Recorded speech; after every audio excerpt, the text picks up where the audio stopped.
The paradox of consciousness. Graduate school may have been a blur, yet one of the most vivid recollections of my final week entails watching the movie Ex Machina in Hacker Society and leaving with the thought, what really is consciousness? Quite frankly, I found myself at Hacker Society that particular day because of a free pizza ad, but I cannot complain about the added inspiration. Many have wondered what consciousness is and where it originates. As tantalizing as it is to assume that consciousness hailed from the formation of the first cell, my postulation is that it precedes life itself. In fact, there are people who believe that atoms may be conscious. The famous double slit experiment illustrates this. So for example, if you shoot single atoms through two slits with the detection screen on the other side, and you do this repeatedly, these single atoms do not show a pattern like individual particles would, that is, two bands of particles. Rather, they show an interference pattern, like a wave, similar to the pattern that a wave. One of the chief reasons for this belief traces back to inconsistent behaviors of particles under certain conditions. It has been known for some time that electrons at submicron distances behave as waves without an observer. Under such circumstances, electrons can simultaneously pass through several openings in a barrier and recombine at the other side, a phenomenon dubbed as interference. However, the presence of an observer forces the electron to behave like a particle. When the particle is seen going through one opening, it becomes clear that the other opening will not be traversed. The particle, in this case, appears to be aware when it is being watched and when it is not. Experiments by institutions such as the Weizmann Institute of Science and Australian National University have confirmed this. Even so, the signal quality of electron interference is found to be inversely proportional to the level of observation. In other words, when the capacity of the electron detectors are reduced, the interference increases and vice versa. So what is to be made of this? Can particles indeed claim consciousness, or are we basking in some sort of bliss? Instinctive grasp of these cases only reveals the limitations of the observer rather than some mysterious awareness of the particle. Professor Andrew Truscott is among a few scientists who believe that at the quantum level, reality doesn't even exist until measured. Consciousness is not binary. It is not a matter of have and have not. Rather, I posit that there may be various degrees of consciousness. Surprisingly, these varying degrees can actually be measured. Although not very refined at the moment, I believe more precise scales can be expected in the future. The image below is a rudimentary illustration of the degrees of consciousness and the progressions from least conscious to more advanced consciousness. Intuitively, the degree of consciousness is inextricably intertwined with life. You cannot describe life without first defining consciousness, because one of the main prerequisites for life is consciousness. This is why no artificial intelligence will ever reach the human level of consciousness, because even if they achieve or surpass human intellect, they will always lack sentience. However, this relationship between life and consciousness does not apply in the reverse order. While all living things possess consciousness, not all beings that boast of consciousness can be considered alive. This is because consciousness can exist outside of life. For instance, spiritual entities, if they do exist, would possess consciousness, although they would not be counted among the living. The anomalies here brings us full circle to the question opening paragraph. That is, what is consciousness?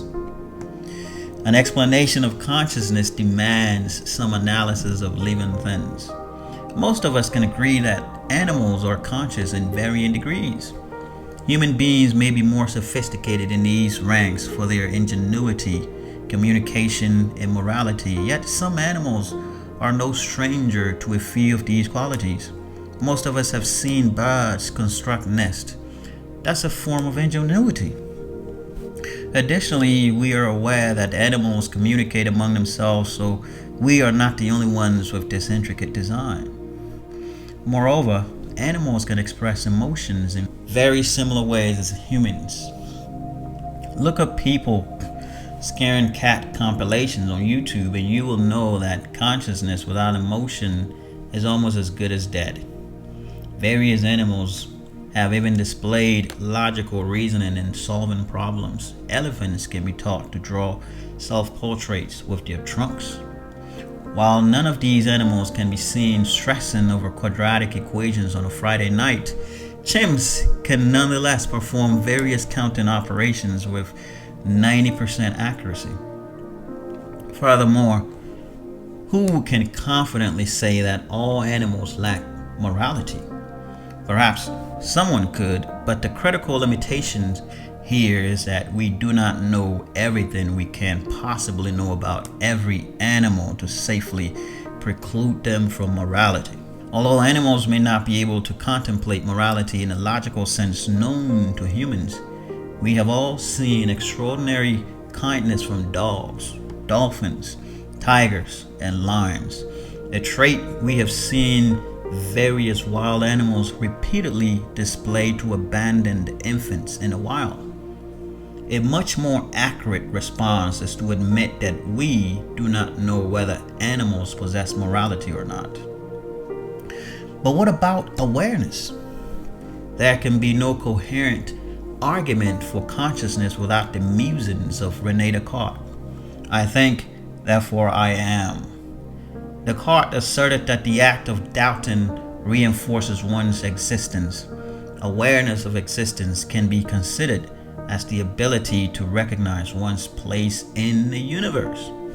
Do animals know their place? We certainly know ours, and we are not that different if you ask Darwin. Fundamentally, a mixture of different qualities give rise to consciousness. The higher the percentage of these features, the higher the level of expected consciousness. The following are a few of the constituents on the list: sentience, intelligence, wisdom, awareness, and so forth. From basic living cells to inexplicably advanced organisms like human beings, combinations of qualities above, in varying degrees, bestow consciousness.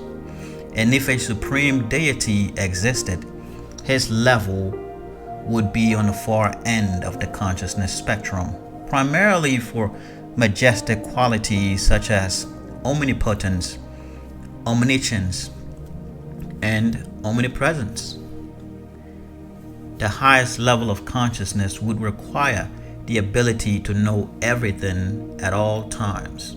This can only be possible if the entity is not confined to the same limitations of time as living things. What's more, spiritual entities would have higher consciousness than human beings because they could exist outside of time, yet they would be capable of emotions and possess higher intellect. The elevated rank placed on spiritual beings come from the logic that the living has no way of knowing whether such transcendent beings such as spirit, ghost, and God exist. However, the existence of transcendent beings would presuppose the existence of God. By this rationality, spiritual entities would be aware not only of their own existence, but also the existence of living things and God. According to this measure of awareness, human beings would rank lower on the consciousness scale. By similar reasoning, computational consciousness has already surpassed human beings in very specified arithmetic tasks. Yet humans exceed current computational awareness by unimaginable degrees when all aspects are taken into account. You would think that with such dominance and awareness comes a more complete understanding of one's self, yet this could not be farther from the truth. Although a high level of awareness is one of the vital tools required to understand consciousness, consciousness is among the phenomena human beings comprehend the least. The paradox of consciousness is a sad truth that our boasted awareness brings us no closer to a complete understanding of ourselves.